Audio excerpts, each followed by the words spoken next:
ये बूढ़ा आदमी जिसके बाल सफेद थे अचानक एक खूबसूरत औरत के सामने घुटनों के बल बैठ गया और उसे सबके सामने मालकिन कहने लगा। ये देखकर सब लोग हैरान रह गए क्योंकि वो बूढ़ा आदमी उस औरत का दादा लग सकता था। उस औरत ने धीरे से उसके सफेद बालों को सहलाया और अगले ही पल वो बूढ़ा आदमी एक जवान लड़के में बदल गया। असल में वो औरत पिछले 3000 साल से जिंदा थी। किसी साजिश का शिकार होकर उसने अपनी याददाश्त खो दी थी और उसे अपनी असली पहचान याद नहीं थी। और वो बूढ़ा आदमी उसका 100वां सेवक था जिसे उसने 70 साल पहले अपनाया था। उस दिन मरते हुए उस बूढ़े सेवक को अपने पास्ट का एक क्लू मिला। हालांकि वो आदमी 3 महीने पहले ही मर जाना चाहिए था, लेकिन वो सिर्फ एक आखिरी बार उसे देखने के लिए जिंदा रहा। उसकी बीवी को लगता था कि वो किसी मिस्ट्रेस का इंतजार कर रहा है। जब वो औरत उसके घर पहुंची तो वहां के बटलर ने उसे अंदर आने से रोका, ये कहकर कि मालिक की तबीयत बहुत खराब है। लेकिन उसने अपने अम्ब्रेला से एक हल्की सी हरकत की और बटलर जमीन पर गिर पड़ा। सब लोग डर गए। उस आदमी की बीवी को लगा कि ये कोई छुपी हुई रखैल है। सब उसकी खूबसूरती और कम उम्र को देखकर शॉक हो गए। उन्हें लगा शायद ये उस आदमी की इलेजिटिमेट बेटी है। जब उस औरत ने कहा कि वो बूढ़े आदमी से मिलना चाहती है तो सबने उसे रोकने की कोशिश की। उसकी बीवी ने तो अपने नौकरों को उसे निकालने का हुक्म दिया, लेकिन उस औरत ने फिर अपने अम्ब्रेला से एक जादू किया और पूरा कमरा फ्रीज हो गया। फिर वो सीधा उस आदमी के रूम में चली गई। उसने धीरे से उसका नाम पुकारा और अपनी मैजिक से उसे ठीक कर दिया। अगले ही पल वो आदमी जिंदा हो गया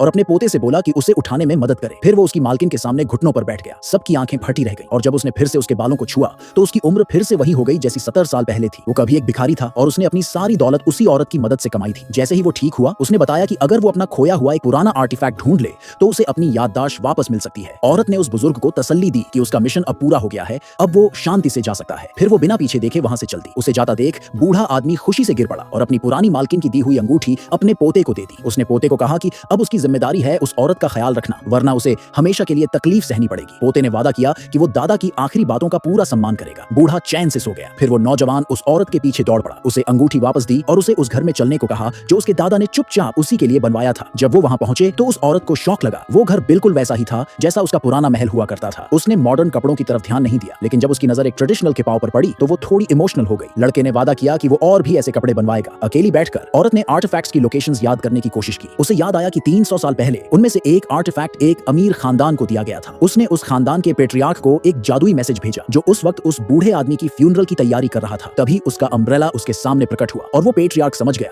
कि ये औरत उनके खून की एक बहुत बड़ी बेनिफैक्टर है। उसने तुरंत हुक्म दिया कि वो आर्टिफैक्ट उसे दे दिया जाए। अगली सुबह औरत को दूसरे आर्टिफैक्ट की प्रेजेंस महसूस हुई। उसने अपनी मैजिक से उसे लोकेट किया। वो आर्टिफैक्ट उसी बूढ़े की फ्यूनरल सेरेमनी में मौजूद था, लेकिन उसे पहचानने के लिए औरत को खुद वहां जाना पड़ा। उसकी अराइवल से वो बूढ़े की बीवी गुस्से से पागल हो गई। उसने अपने पोते से कहा कि इस औरत को बाहर निकालो, लेकिन पोते ने साफ मना कर दिया और कहा कि ये औरत उनके परिवार की बेनिफैक्टर है। बीवी और भी भड़क गई और बोली कि ये सिर्फ एक मिस्ट्रेस है, लेकिन औरत एकदम शांत और कूल रही। लड़के ने उसे बैठने को कहा, लेकिन उसने जवाब दिया कि वो किसी का इंतजार कर रही है, ला राया नाम की औरत का, ये इशारा करते हुए कि शायद वो कुछ गांव वालों को लाकर इस दावत का फायदा उठाना चाहती है। तभी वो अमीर खानदान का पेट्रियार्क हॉल में दाखिल हुआ। बूढ़े की बीवी हैरान रह गई।